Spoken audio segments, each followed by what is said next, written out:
बार की बात है। किसी नदी के किनारे एक शहर बसा हुआ था। एक बार वहाँ बहुत बारिश हुई, जिससे नदी ने अपना रास्ता बदल लिया। इससे शहर में पानी की कमी होने लगी, यहाँ तक कि लोगों के लिए पानी पीने तक का नहीं रह गया। धीरे धीरे लोग उस शहर को छोड़कर जाने लगे और वहाँ एक वक्त आया जब पूरा शहर खाली हो गया और वहाँ सिर्फ चूहे ही रह गए। चूहों ने वहाँ अपना राज्य बसा लिया। एक बार वहाँ की ज़मीन से पानी का स्रोत फूटा और वहाँ एक बड़ा सा तालाब बन गया। दूसरी ओर शहर से कुछ ही दूरी पर एक जंगल था, जहाँ कई जंगली जानवर रहते थे। उन जानवरों के साथ कई हाथी भी वहाँ रहते थे, जिनका राजा था गजराज। एक बार की बात है, वहाँ भयानक सूखा पड़ा। सभी जानवर पानी के लिए हाहाकार मचाने लगे। भारी भरकम हाथियों की भी बुरी हालत हो चुकी थी। हाथियों के बच्चे बिना पानी के परेशान होने लगे थे।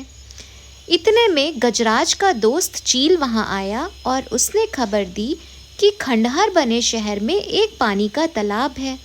यह सुनते ही हाथी अपने बच्चों और साथियों को लेकर शहर चला गया और कई हाथी भी उसके साथ चल पड़े।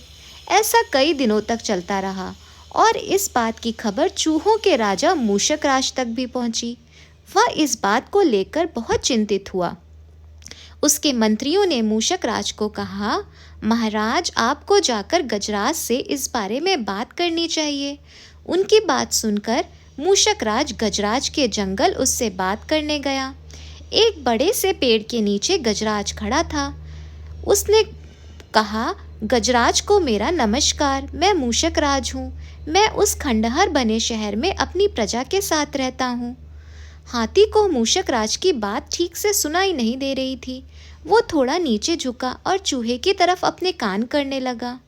हे नन्हे प्राणी, आप कुछ कह रहे थे, क्या आप फिर से कहेंगे? यह सुनकर मूषक राज ने फिर से अपनी बात दोहराई। मैं मूषक राज, मैं उस शहर में अपने साथियों के साथ रहता हूँ। तो आप कृपया करके ऐसा ना करें जिससे कि हम उसी के तले में दबकर मर जाएं। बहुत जल्द ही हम में से कोई नहीं बचेगा।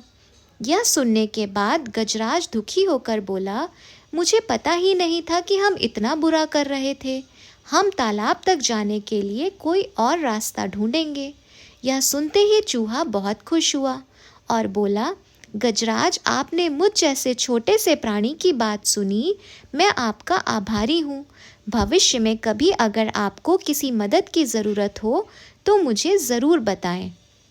गजराज ने मन में सोचा कि यह इतना छोटा सा जीव मेरे किस काम आएगा। इसीलिए उसने चूहे को मुस्कुरा कर विदा कर दिया। कुछ दिन तक सब कुछ ठीक चल रहा था कि एक दिन पड़ोसी देश के राजा ने अपनी सेना को मजबूत करने के लिए हाथी रखने का फैसला किया। हाथियों के पकड़े जाने की चिंता गजराज को सताने लगी। इसी चिंता में जंगल में गजराज टहल रहा था कि अचानक उसका पैर सूखी पत्तियों में छिपाए जाल पर पड़ गया और वो जाल में फंस गया। हाथी जोर जोर से चिंघाड़ने लगा। तभी वहाँ से कहीं से ये चीखती हुई आवाज़ मूषक राज ने सुन ली और वह दौड़ता हुआ आया और उसने सैनिकों को लेकर भैंस की पीठ पर बैठ गया और गजराज के पास पहुँच गया।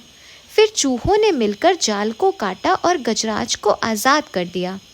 इसके बाद गजराज ने मूषक राज को धन्यवाद कहा। सभी खुशी खुशी रहने लगे। गजराज और मूषक राज की दोस्ती भी गहरी हो गई। तो इससे यही सीख मिलती है कि कोई भी प्राणी छोटा नहीं होता। ज़रूरत होती है तो बस प्यार और विश्वास की। आपसी प्यार हर तरह के दुखों को दूर कर सकता है। तो दोस्तों, अगर आपको मेरी ये छोटी सी प्यारी सी जानवरों की कहानी पसंद आई हो तो एक कमेंट करके ज़रूर बताना। वीडियो अच्छी लगी हो तो लाइक कर देना और यहाँ तक देख ही ली है तो सब्सक्राइब का बटन दबाना मत भूलना। Thank you for watching.